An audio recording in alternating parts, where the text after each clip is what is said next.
हरे कृष्ण दोस्तों, 15 दिसंबर 2025 वृंदावन के इतिहास का वो काला दिन जिसने करोड़ों भक्तों के दिल तोड़ दिए। क्या आप सोच सकते हैं कि वो ठाकुर जी जो पूरे ब्रह्मांड का पालन पोषण करते हैं, वो खुद एक दिन भूखे रहे। 500 साल में पहली बार बांके बिहारी जी के मंदिर की वो अटूट परंपरा टूट गई, जिसे ना तो मुगलों के आक्रमण रोक पाए और ना ही कोई प्राकृतिक आपदा। इस दिन बांके बिहारी जी को समय पर बाल भोग नहीं लगा और इसकी वजह बताई जा रही है मंदिर प्रशासन और हलवाइयों के बीच का एक विवाद। बांके बिहारी जी के हर भक्त की आंखों में आंसू थे, क्योंकि उनके लिए बिहारी जी कोई मूर्ति नहीं बल्कि एक छोटा सा बच्चा है। लेकिन सवाल यह है कि आखिर बिहारी जी का अपने भक्तों से ऐसा क्या नाता है, क्यों उन्हें एक नन्हे बालक की तरह पाला जाता है। चलिए आज 500 साल पीछे मुड़ते हैं और जानते हैं निधिवन की उस रहस्यमयी रात की कहानी जहाँ से बांके बिहारी जी प्रकट हुए थे। ये कहानी शुरू होती है संगीत के सम्राट स्वामी हरिदास जी से। वे संगीत के इतने बड़े ज्ञाता थे कि तानसेन भी उनके चरणों की धूल थे। स्वामी हरिदास जी अलीगढ़ के एक गांव में रहते थे, जिसे अब हरदासपुर के नाम से जाना जाता है। वे संसारिक मोह माया त्याग कर अपने भाई गोविंद जी के पुत्र विठल विपुल जी के साथ वृंदावन आ गए। यहाँ वे जमुना जी को पार कर एक पवित्र स्थान पर साधना में लीन हो गए। हरिदास जी वृंदावन के सघन वनों में, जिसे हम निधिवन कहते हैं, वहां अपनी कुटिया बनाकर रहते थे। स्वामी हरिदास जी अपने तानपुरा से श्री कृष्ण की भक्ति करते थे। वे घंटों बैठकर अपने तानपुरा पर पद गाते थे और जब वे संगीत में लीन होते तब उन्हें राधा कृष्ण के दिव्य दर्शन होते। स्वामी जी प्रतिदिन एक विशेष निकुंज द्वार पर बैठकर भक्ति में लीन रहते। आज वही स्थान रंग महल के नाम से जाना जाता है। एक दिन विठल विपुल जी के मन में प्रश्न उठा कि स्वामी जी इस निकुंज के द्वार पर बैठकर किससे बात करते हैं। उन्होंने कई बार उस स्थान को देखा, लेकिन उन्हें वहां केवल अंधेरा दिखाई दिया। एक दिन उन्होंने ये प्रश्न स्वामी जी से पूछा, हे स्वामी, आप यहाँ अकेले बैठकर किससे बातें करते हैं? यहाँ तो अंधेरा है। स्वामी जी मुस्कुराए और बोले, पुत्र, यहाँ अंधेरा नहीं, यहाँ तो मेरे श्यामा श्याम साक्षात विहार कर रहे हैं। फिर एक दिन मार्गशीर्ष मास की पंचमी को, जो विठल विपुल जी का जन्मदिन भी था, स्वामी जी ने उन्हें अपने पास बुलाया और कहा, आज मैं तुम्हें एक सौगात देना चाहता हूँ। विठल विपुल जी बोले, मुझे कोई भौतिक वस्तु नहीं चाहिए, मैं तो बस आपसे प्रार्थना करता हूँ कि जिस दिव्य दर्शन का आप आनंद लेते हैं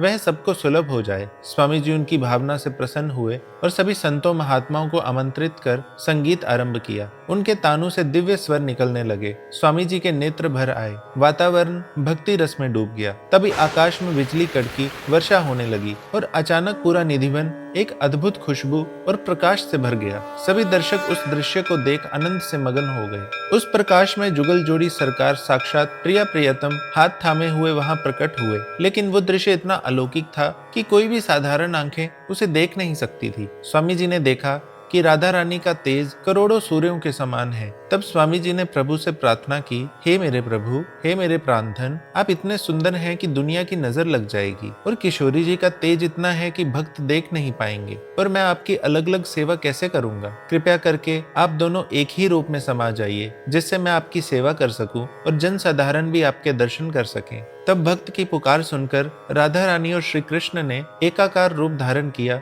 और वे एक सांवली प्रतिमा में बदल गए। यही वो विग्रह है जिसे हम बांके बिहारी जी के नाम से जानते हैं। बांके मतलब 3 जगह से टेढ़े और बिहारी मतलब विहार करने वाले। इसलिए बांके बिहारी जी में राधा रानी और श्री कृष्ण दोनों समाहित हैं। श्री कृष्ण की तरह उनका रंग सांवला है, लेकिन स्वरूप में राधा रानी की छवि भी है। आप जब भी बिहारी जी के दर्शन करते हैं तो राधा कृष्ण दोनों के दर्शनों का लाभ प्राप्त होता है। लेकिन यहाँ एक बड़ा सवाल आता है, अगर बिहारी जी निधिवन में प्रकट हुए तो आज उनका मुख्य मंदिर वहां से दूर क्यों है? इसके पीछे 3 मुख्य कारण हैं। पहला, मर्यादा और लीला। निधिवन बिहारी जी की नित्य रास स्थली है। यही उनका निजी स्थान है। माना जाता है कि रात को प्रभु यहाँ रास रचाते हैं, इसलिए रात को यहाँ कोई नहीं रुक सकता। भक्तों को दर्शन देने के लिए उनका राज दरबार अलग बनाया गया है। दूसरा, भक्तों की भीड़। जैसे जैसे बिहारी जी की महिमा फैली, लाखों भक्त उनके दर्शनों के लिए आने लगे। निधिवन के संकरे वनों में इतने लोगों को संभालना मुश्किल था। और तीसरा, नया राजमहल। वर्ष 1864 में स्वामी हरिदास जी के वंशजों ने चंदे और राजाओं की मदद से वर्तमान भव्य मंदिर का निर्माण किया, ताकि ठाकुर जी की सेवा किसी राजकुमार की तरह राजसी ठाट बाट के साथ हो सके। आज भी माना जाता है कि बिहारी जी केवल दर्शन देने मंदिर आते हैं, रात को विश्राम के लिए वे वापस निधिवन ही चले जाते हैं। बांके बिहारी जी के मंदिर में कुछ ऐसी बातें हैं जो आपको दुनिया के किसी मंदिर में नहीं मिलेंगी। पहला, बांके बिहारी जी के मंदिर में कोई शोर नहीं किया जाता क्योंकि बिहारी जी यहाँ बाल रूप में हैं। क्या आप किसी सोते हुए बच्चे के पास घंटी बजाएंगे? नहीं ना। इसलिए यहाँ सुबह मंगला आरती नहीं होती ताकि वे चैन से सो सकें। दूसरा, यहाँ पुजारी जी हर 2 मिनट में पर्दा डालते हैं। माना जाता है कि बिहारी जी की आंखों में आकर्षण है कि अगर कोई उन्हें एकटक देख ले तो वे उनके साथ ही चल देते हैं। और तीसरा, माना जाता है कि बिहारी जी आज भी रात को निधिवन में रास करने जाते हैं। सुबह जब मंदिर खुलता है तो उनके पैरों में धूल और थकान के लक्षण मिलते हैं। बांके बिहारी जी के संबंध में कुछ प्रसिद्ध कथाएं और चमत्कार भी हैं। पहली कथा, एक बार राजस्थान की एक राजकुमारी बिहारी जी की सुंदरता पर ऐसी मोहित हुई कि उसने मंदिर छोड़ने से मना कर दिया। जब उसे जबरदस्ती ले जाया गया तो मंदिर के पुजारी हैरान रह गए। विग्रह अपनी जगह पर नहीं था। बिहारी जी राजकुमारी की पालकी के पीछे पीछे जा रहे थे। पुजारियों ने रोते हुए उन्हें वापस आने की विनती की। तब से ही मंदिर में पर्दा डालने की प्रथा शुरू हुई ताकि बिहारी जी किसी के प्रेम में बहकर मंदिर न छोड़ दें।